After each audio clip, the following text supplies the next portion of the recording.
Hello.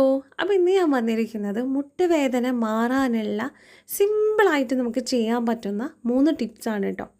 പണ്ടൊക്കെ പറയാം പ്രായമായവരിലാണ് കൂടുതൽ മുട്ടുവേദന കണ്ടുവരുന്നതെന്നാണ്. പക്ഷേ ഇപ്പം നേരെ തിരിച്ചാണ്. ചെറുപ്പക്കാരിലാണ് കൂടുതൽ മുട്ടുവേദന കണ്ടുവരുന്നത്. അതിന് പ്രധാന കാരണക്കാരൻ നമ്മൾ യൂറിക് ആസിഡാണ്. യൂറിക് ആസിഡ് നമ്മളെ ശരീരത്തിൽ ഹൈ ആവുമ്പോൾ നമ്മളെ ജോയിൻറ്റുകളിലൊക്കെ ക്രിസ്റ്റൽസ് അടിഞ്ഞുകൂടാൻ കാരണമാവുന്നുണ്ട്. അത് നല്ല വേദനക്കും കാരണമാണ്. അതൊരു കാരണം. പിന്നെ നമ്മളെ മുട്ടുവേദനയ്ക്ക് പല കാരണങ്ങളുണ്ട് കേട്ടോ. ആക്സിഡൻ്റായിട്ട് വരുന്നത്, ജോയിൻറ്റുകളിൽ ദ്രാവകം കുറയുന്നത്, അങ്ങനെ പല പല കാരണങ്ങൾ കൊണ്ട് നമുക്ക് മുട്ടുവേദന വരുന്നുണ്ട്. പലർക്കും പല ലക്ഷണങ്ങളാണ്. ചിലവർക്ക് ഇരിക്കാൻ പറ്റും, ഇങ്ങനെ മുട്ട് മടക്കി ഇരിക്കാൻ പറ്റും. ചിലവർക്ക് മുട്ട് മടക്കി ഇങ്ങനെ താഴത്തേക്ക് എന്തിനേലും എടുക്കാൻ വേണ്ടി കുമ്പിടാൻ പറ്റില്ല. അങ്ങനെ പലർക്കും മുട്ടുവേദന വരുന്നത് പല തരത്തിലാണ്. ചിലവർ മുട്ട് തൊട്ട് നോക്കുമ്പോൾ നല്ല ചൂടുണ്ടാവും, ചിലർ അവിടെ ഒരു റെഡ് കളറിൽ കാണും, ചിലർക്ക് പനി ഉണ്ടാവും. അങ്ങനെ പലർക്കും പല ലക്ഷണങ്ങളാണ്. നമ്മൾ ആ ലക്ഷണങ്ങളിലേക്കൊന്നും പോകുന്നില്ല, നമ്മൾ മരുന്നിലേക്കാണ് പോകുന്നത്. അപ്പോൾ എനിക്ക് പേഴ്സണലി ഭയങ്കര സിമ്പിളായിട്ട് തോന്നിയ ഒരു മരുന്നെന്ന് വെച്ചാൽ കടുകെണ്ണ. നമുക്ക് നല്ല വേദന ഉണ്ടെങ്കിൽ കടുകെണ്ണ ഒരു പാനിലേക്ക് ഒരു വെളുത്തുള്ളി അരിഞ്ഞിടുക. അപ്പോൾ വെളുത്തുള്ളി നന്നായിട്ടൊന്ന് ചൂടായി വരുമ്പോൾ അതിലേക്ക് കടുകെണ്ണ ഒഴിക്കുക.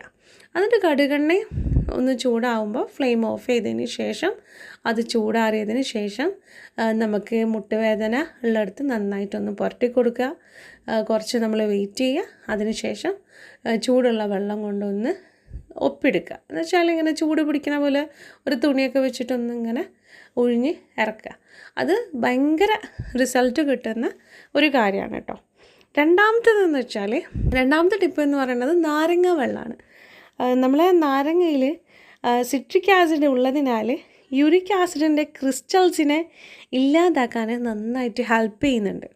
അപ്പോൾ യൂറിക് ആസിഡ് നമുക്കറിയാമല്ലോ, ബ്ലഡൊക്കെ ടെസ്റ്റ് ചെയ്താൽ യൂറിക് ആസിഡ് ഹൈ ആണോ എന്ന് നമുക്കറിയാൻ പറ്റും. അപ്പോൾ യൂറിക് ആസിഡ് ഹൈ ആയവരിലാണ് മുട്ടുവേദന ഉള്ളതെങ്കിൽ ഉറപ്പിക്കാം അത് കാരണം തന്നെയാണ്.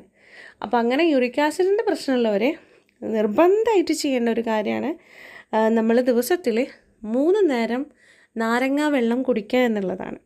പെട്ടെന്ന് വേദന മാറും എന്നുള്ളതിന് ഒരു സംശയവും വേണ്ട. നിങ്ങളതൊന്ന് 3 ദിവസം, ഇനി 3 ദിവസം പറ്റില്ലെങ്കിൽ 2 ദിവസമെങ്കിലും 3 നേരം ഒരു ഗ്ലാസ് വെള്ളത്തിലേക്ക് അരമുറി ചെറുനാരങ്ങ നീര് പിഴിഞ്ഞിട്ട് അതിലേക്ക് പഞ്ചസാരയോ ഉപ്പോ ഒന്നും ചേർക്കരുത്. മരുന്നിൻ്റെ ആ ഒരു ഇതങ്ങോട്ട് പോകും കേട്ടോ. വെറും വെള്ളത്തിൽ, റൂം ടെമ്പറേച്ചർ വെള്ളത്തിലേക്ക് അരമുറി നാരങ്ങ നീര് ഒഴിച്ചിട്ടാണ് നമ്മൾ കുടിക്കേണ്ടത്. അപ്പോൾ നല്ല റിസൾട്ട് കിട്ടുന്നതാണ്. അതാണ് നമ്മളെ രണ്ടാമത്തെ ടിപ്പ് എന്ന് പറയുന്നത്. മൂന്നാമത്തെ ടിപ്പ് എന്ന് പറയുന്നത് ആപ്പിൾ സിഡർ വിനീഗറാണ്. ഈ ആപ്പിൾ സിഡർ വിനീഗറിൽ calcium, magnesium, phosphorus, potassium and nutritions ഒക്കെ അടങ്ങിയിട്ടുള്ളത് കൊണ്ട് തന്നെ ഇതൊരു ഇൻഫ്ലമാറ്ററി പ്രോപ്പർട്ടി, അഥവാ നമ്മളെ വീക്കം കുറക്കാൻ അല്ലെങ്കിൽ നീരൊക്കെ പോകാനൊക്കെ ഉള്ള ഒരു സഹായിയാണ് കേട്ടോ. ഒരു ഗ്ലാസ് വെള്ളത്തിലേക്ക് 2 ടീസ്പൂൺ അളവിൽ ആപ്പിൾ സിഡർ ഒഴിച്ച് ഒന്ന് മിക്സ് ചെയ്തിട്ട് നമുക്ക് കുടിക്കാം എന്നുള്ളതാണ്.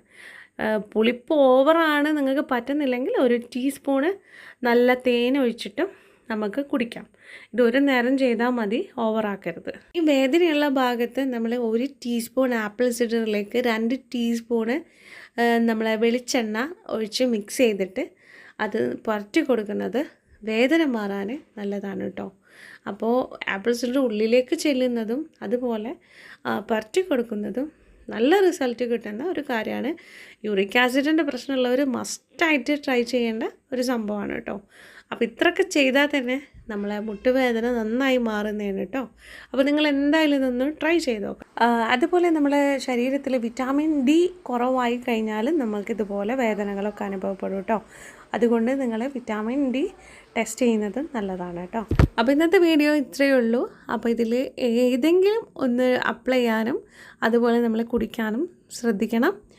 അപ്പോൾ ഇന്നത്തെ വീഡിയോ നിങ്ങൾക്ക് ഇഷ്ടപ്പെട്ടു എന്ന് വിചാരിക്കുന്നു. ഇഷ്ടപ്പെട്ടാൽ ലൈക്ക് ചെയ്യാനും ഉപകാരപ്രദമാണെങ്കിൽ ഷെയർ ചെയ്യാനും മറക്കരുത്. കൂടുതൽ ഹെൽത്തി വീഡിയോസായിട്ട് വീണ്ടും വരാം. താങ്ക്